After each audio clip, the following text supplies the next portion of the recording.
Hello dear students, तो कैसे हैं आप सब? अच्छे होंगे। Welcome to my YouTube channel exam score. तो चैप्टर 7 अलजेब्रा हम कंप्लीट कर चुके हैं। तो आज करने वाले हम उसका चैप्टर टेस्ट जानेंगे कि इस चैप्टर से हमने क्या जाना, क्या सीखा, क्या समझा, वो जानते हैं। तो देखिए हमारा पहला क्वेश्चन क्या है, इसी के साथ देखते हैं। अपना पहला क्वेश्चन है हमारा, ऊपर ही लिखा है कॉन्सेप्ट रिव्यू। अब रिव्यू कर रहे हैं क्योंकि सीख तो चुके हैं, कर भी चुके हैं। अब एक बार देख आया मैं, ये चैप्टर टेस्ट आपको मेरे साथ साथ नहीं करना है, पहले करना है और आंसर मैच करना है कि सही है या गलत है। तो पहला हमारा दे रखा है fill in the blanks. Blanks दे रखे हैं, फिल करने हैं। पढ़िए। ऑप्शन ए है हमारा, अ लेटर और symbol that is use to represent as unknown value that can change is called as a, यानी कि कुछ लेटर्स मैंने बताया था एक्स वाई जेड, ये जो लेटर हैं और ये रिप्रेजेंट करते हैं अननोन वैल्यू को। अभी अलजेब्रिक चैप्टर ने आपने सीखा था कि हम एक एक्सप्रेशन बना लेते थे या फिर एक इक्वेशन बना लेते थे, कोई भी। हमने ये इक्वेशन बना ली। अब इसमें ये एक्स हमारा क्या होता था? वेरिएबल, यानी कि वो लेटर्स, वो सिंबल्स करते हैं। तो ऐसे सिंबल्स और लेटर्स जो अननोन वैल्यू को रिप्रेजेंट करते हैं उसको हम क्या कहते हैं? वेरिएबल्स। तो इसमें क्या आ जाएगा हमारा? वेरिएबल। ठीक है। ये देखो हमारा, a value that does not change is called, कोई ऐसी वैल्यू जो चेंज नहीं हो सकती। नंबर्स चेंज होते हैं? नहीं होते ना।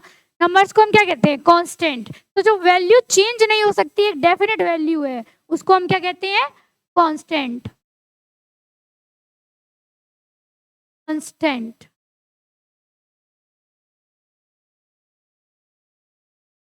देखिए क्या है, थर्ड है हमारा, a mathematical sentence containing variables, constants and operation is called an expression. वो कौन सी एक्सप्रेशन कहलाती है जिसमें वेरिएबल्स भी हो, कांस्टेंट्स भी हो और उसमें हम ऑपरेशंस भी करते हैं?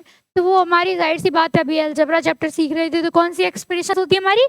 एल्जेब्रिक एक्सप्रेशंस, जिसमें वेरिएबल्स, कांस्टेंट और ऑपरेशंस करे जाते हैं, वो हमारी होती है एल्जेब्रिक एक्सप्रेशन। कौन सी expression? Algebraic expression. D complete हो जाता है। डी देखिए, x three is called the dot dot dot of x. यहाँ पर जो 3x लिखा है, एक नंबर 3x, तो आपको पता होना चाहिए एल्जेब्रा में इन दोनों के बीच कौन सा रिलेशन है? मल्टीप्लाई का। तो जो यहाँ पर 3 हमारा क्या है? एक कांस्टेंट है और x हमारा क्या है? एक वेरिएबल है। तो वेरिएबल और कांस्टेंट ये, और हमसे पूछा गया क्या है कि जो 3 नंबर है वो x का क्या है। तो हमने आपको बता रखा है कि वेरिएबल और कांस्टेंट के बीच मल्टीप्लाई का एक रिलेशन होता है, और वेरिएबल के आगे कोई भी नंबर होता है वो उसका कोफिशिएंट होता है। क्या होता है? कोफिशिएंट। तो इस 3x में 3x का क्या है? कोफिशिएंट। क्या है? कोफिशिएंट। को भी देखते हैं। लास्ट फिलअप हमारा क्या है? 8 times x is written is. इसको कैसे लिखेंगे? वेरी सिंपल, बहुत इजी है ये तो। 8 टाइम्स x, टाइम्स हमारा मल्टीप्लाई को सिंबल को डिनोट करता है, और अलजेब्रा में मल्टीप्लाई के सिंबल को लगाने की जरूरत नहीं होती है, तो डायरेक्ट हम क्या लिख देंगे?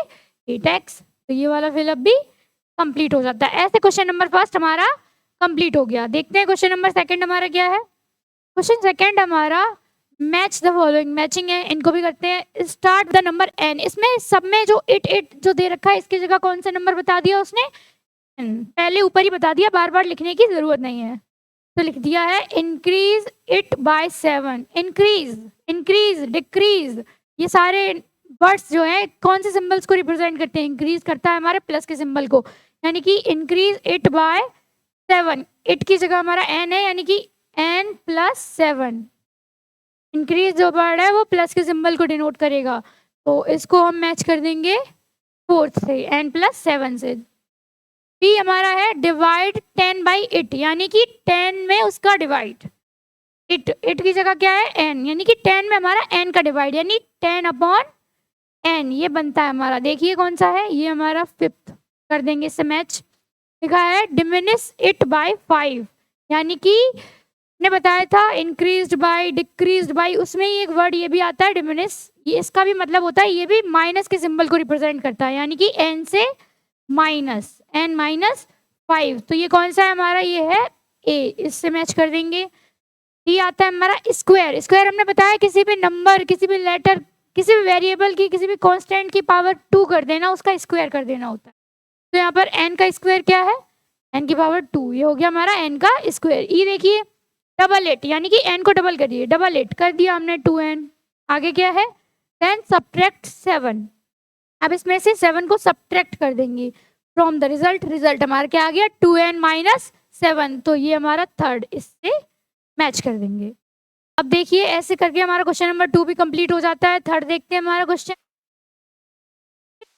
Present age is m years, यानी कि कपिल की प्रेजेंट एज क्या है, m years. Answer the following question relating to his age. उसकी एज से रिलेटेड ये 5 क्वेश्चंस दिए गए, इनको देखेंगे। पहला है हमारा, पहला क्या है पढ़िए, पहला है what was his age 4 years ago, मतलब 4 साल पहले उसकी एज क्या थी। अभी प्रेजेंट में क्या है m, तो 4 साल पहले क्या होगी m - 4, वेरी सिंपल, यानी कि m - 4 इयर्स, ये उसकी एज हो गई 4 साल पहले, तो इसमें लिख देंगे m - 4। बी देखिए हमारा बी पार्ट क्या है, what will be his age after 10 years. अभी 4 साल पहले पूछा था तो माइनस कर दिया था, अभी बाद में पूछ रहा है, यानी कि 10 ईयर्स आफ्टर, 10 साल बाद क्या होगी, तो उसमें 10 क्या कर देंगे ऐड, यानी m + 10, ये उसकी एज हो जाएगी कब, 10 ईयर्स आफ्टर, 10 साल बाद। सी ऑप्शन देखिए, what is his age in months, उसकी एज को पूछ दिया गया मंथ्स में, ये हमारे पास ईयर्स में दे रखा है, m वो है ईयर्स में दे रखा है, मंथ्स में आपको पता है कि 1 ईयर में 12 मंथ्स होते हैं, तो m ईयर में कितने मंथ्स हो जाएंगे 12m, तो इसको हम एक बार ऐसे भी लिख लेंगे, 1 ईयर इज इक्वल 12 मंथ्स, तो m ईयर्स इज इक्वल क्या हो जाएगा हमारा 12m मंथ्स, कितने महीने 12m मंथ्स, तो ये ऑप्शन सी का हमारा आंसर हो गया। ऑप्शन डी देखो, डी क्या है हमारा, डी पार्ट है व्हाट हिज डॉटर्स एज, मतलब उसकी लड़की की एज क्या है, if her age is 1/3 of his age, मतलब अगर उसकी लड़की की एज अपने पिता की एज की 1/3 है, 1/3 ऑफ वर्ड मल्टीप्लाई के सिंबल को डिनोट कर रहा है, किसको मल्टीप्लाई को, तो उसके पिता की एज क्या है m ऑफ m, कितना 1/3, यही हमारा फाइनल आंसर हो जाएगा 1/3m, इतनी एज उसकी डॉटर की होगी।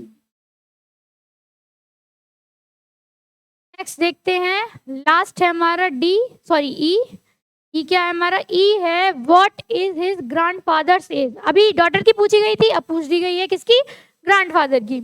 If he is 10 years more than thrice Kapil's age, पहले कपिल की एज हमारी क्या है, कपिल की एज हमारी है m, ठीक है, बोल दिया गया थ्राइस, यानी कि 3 का मल्टीप्लाई कर दिया, उसके बाद भी क्या मोर देन 10 ईयर्स, तब जाके ग्रैंडफादर की ईयर होगी, मोर देन हमारा प्लस के सिंबल को रिप्रेजेंट कर रहा है, मोर देन 10, फाइनल ये इतने ईयर्स के उसके ग्रैंडफादर हो गए।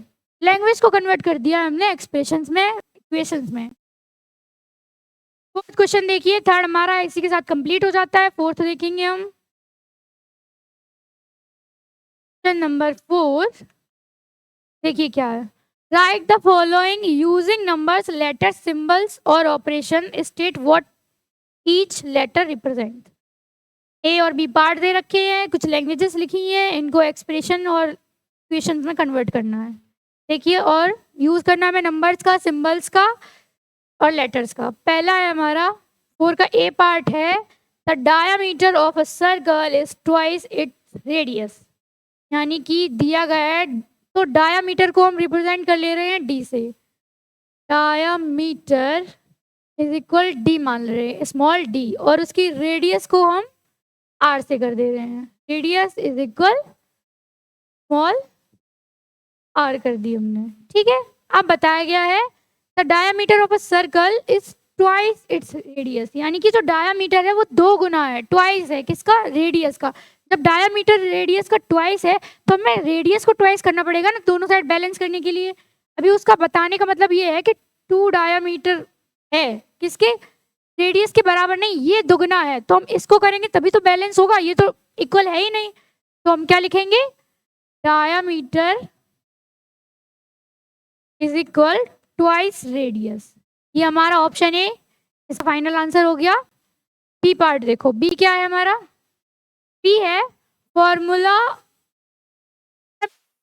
रेक्टेंगल का पैरामीटर आप सबको पता होना चाहिए क्या होता है, प्लस बी, जहां हमारा एल वो किसको डिनोट करता है, लेंथ को,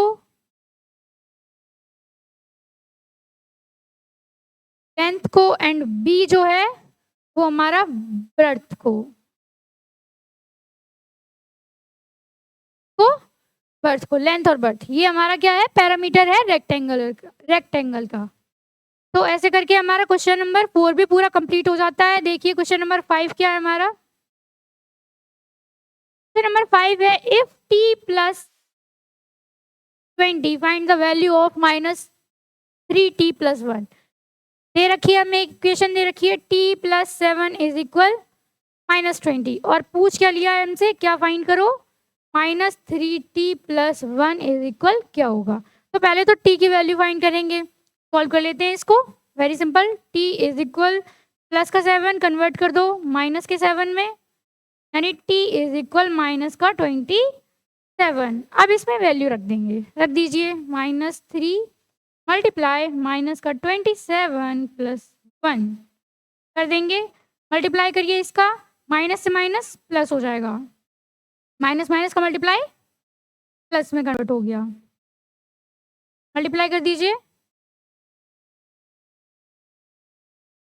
7 जा 21 प्लस 1, 81 प्लस 1 82, तो ये हमारा इसका फाइनल आंसर हो गया क्वेश्चन नंबर 5 का। ये भी कंप्लीट हो गया, वेरी इजी, ये सारी इक्वेशन सॉल्व करना, वेरिएबल्स की वैल्यू फाइंड करना, ये बाकी सारी एक्सरसाइजेस में हम सीख चुके हैं, बस टेस्ट है, मतलब चैप्टर रिव्यू कर रहे हैं, पूरा चैप्टर जिसमें हमने सीखा क्या क्या, तो ये भी हो गया। नेक्स्ट आता है 6 से हमारे मल्टीपल चॉइस क्वेश्चन, क्या है, मल्टीपल चॉइस क्वेश्चन, वो भी देख लीजिए। क्वेश्चन नंबर 6 देखिए, which of the following is an equation, बतानी है कि कौन सी इक्वेशन है।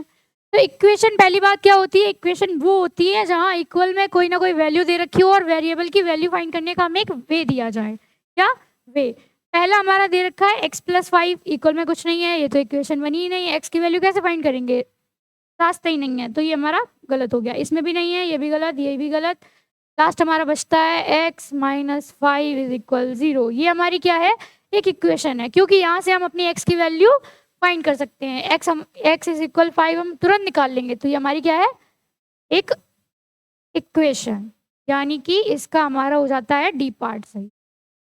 देखिए क्वेश्चन नंबर 7 क्या है, the solution of which of the following equation it's not an integer, यानी कि इनके सॉल्यूशन निकालने और बताना है कि कौन सा इंटीजर नहीं है। इंटीजर नंबर्स आप सबको पता होने चाहिए, माइनस इन्फिनिटी से लेकर प्लस इन्फिनिटी तक जितने भी नंबर होते हैं वो इंटीजर्स होते हैं।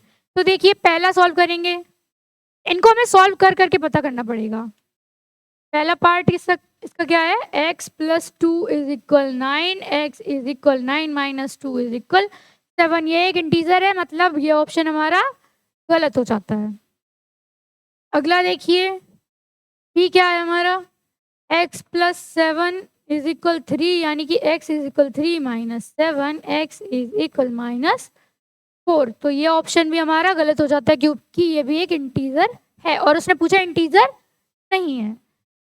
देखिए x अपॉन 2 इज इक्वल 6, यानी कि x is equal 6 multiplied 2 is equal 12, तो ये भी हमारा इंटीजर है, यानी कि ये भी ऑप्शन हमारा गलत हो गया। लास्ट ऑप्शन बचता है डी, इसको देख लेते हैं, 3x माइनस 1 इज इक्वल 7, इसको सॉल्व कर लीजिए, 3x is equal 7 plus 1, 3x is equal 8, x is equal 8 upon 3, ये क्या, ये हमारा एक इंटीजर है नहीं है, ये क्या है हमारा p अपॉन q की फॉर्म में लिखा एक नंबर है जिसको हम कहते हैं रेशनल नंबर, क्या कहते हैं, रेशनल नंबर, तो ऑप्शन डी हमारा करेक्ट हो जाता है। लास्ट क्वेश्चन बचता है हमारा 8, क्वेश्चन नंबर 8 को देखेंगे, इसके बाद हमें एक चैलेंज मिला है, उसको भी हम अभी सॉल्व करेंगे। क्वेश्चन नंबर 8 क्वेश्चन हमारा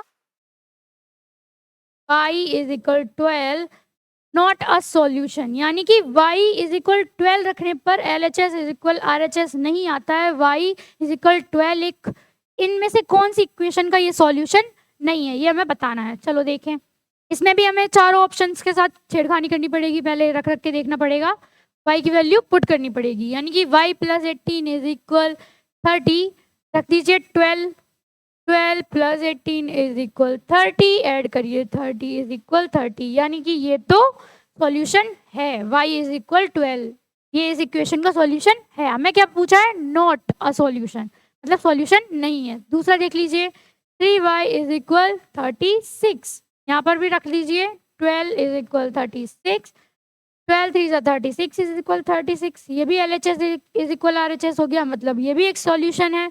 तो ये भी ऑप्शन हमारा गलत हो गया, ये ऑप्शन नहीं हो पाएगा क्योंकि पूछा हमसे है कि सॉल्यूशन नहीं है। ये देखिए 50 minus y is equal 40, 50 minus 12 is equal 40, 38 is does not equal 40, यानी कि ऑप्शन सी हमारा करेक्ट हो जाता है। यहाँ पर y इज इक्वल 12 इस इक्वेशन का सॉल्यूशन नहीं है। एक बार फोर्थ पार्ट भी हम देख लेते हैं अपने सेटिस्फेक्शन के लिए कि ये भी है या नहीं। देखिए y अपॉन 3 इज इक्वल 4, यानी कि 12 upon 3 is equal 4, 3 4 12, 4 is equal 4, यानी कि ये भी इसका एक सॉल्यूशन है। तो ऑप्शन हमारा सी करेक्ट हो गया, बाकी ये सारे गलत हो गए। लास्ट हमारा बचता है चैलेंज। अब इसको देखेंगे, चैलेंज मिला है इस एक्सरसाइज में हमें एक, सारे गलत ऑप्शन हैं तो इनको हटा देंगे। चैलेंज एक्सेप्ट करते हैं और इसको कंप्लीट करते हैं। देखिए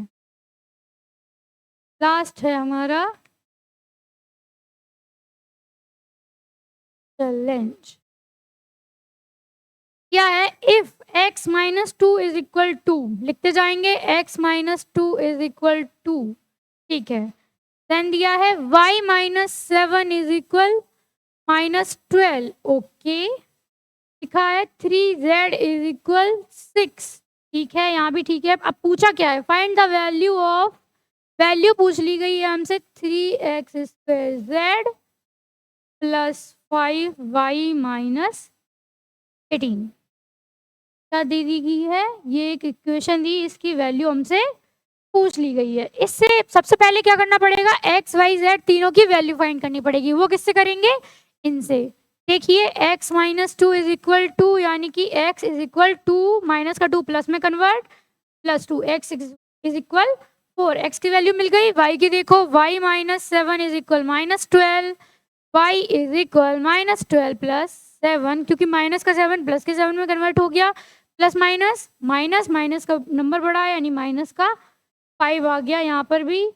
नेक्स्ट है z की वैल्यू, 3z इज इक्वल 6, यानी कि z इज इक्वल 3 2 6, तीनों ये कोई दिक्कत नहीं होनी चाहिए। 3 मल्टीप्लाई x की वैल्यू क्या है 4, और 4 का स्क्वायर रखते जाइए, 3 मल्टीप्लाई x का 4 का स्क्वायर, z की वैल्यू आई है हमारी 2, okay, plus 5y, 5y, okay, y की वैल्यू माइनस 5 रख दी, लास्ट बचा है माइनस 18। कर लीजिए, इसको सॉल्व करेंगे,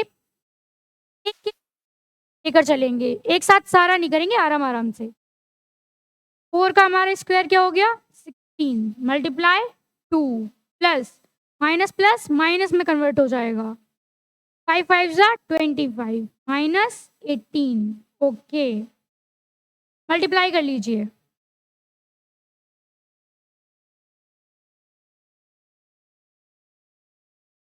thirty 2 multiply 3, minus minus plus, लेकिन साइन किसका आएगा, माइनस का, दोनों को ऐड कर दीजिए, 8 5 13, 1 कैरी, 3 1 4, मल्टीप्लाई कर दीजिए, 2 3 6 एंड 3 3 9 माइनस 43, सॉरी 96 माइनस 43, ये निकल कर आया, माइनस कर दीजिए, 6 minus 3 3 and 9 minus 4 5। Final answer हमारा आ गया क्या? 53। हमारा चैलेंज भी ऐसे करके हमने सॉल्व कर लिया है। तो आज ये चैप्टर पूरा कंप्लीट हो चुका है, सारी exercises, mental math, MCQs and chapter test, finally पूरा चैप्टर हमने फिनिश कर लिया है। तो मिलते हैं नेक्स्ट वीडियो में नए चैप्टर के साथ। तब तक के लिए वीडियो को लाइक करें, चैनल को सब्सक्राइब करें, अपने दोस्तों के साथ शेयर करें और पढ़ाई में लगे रहें।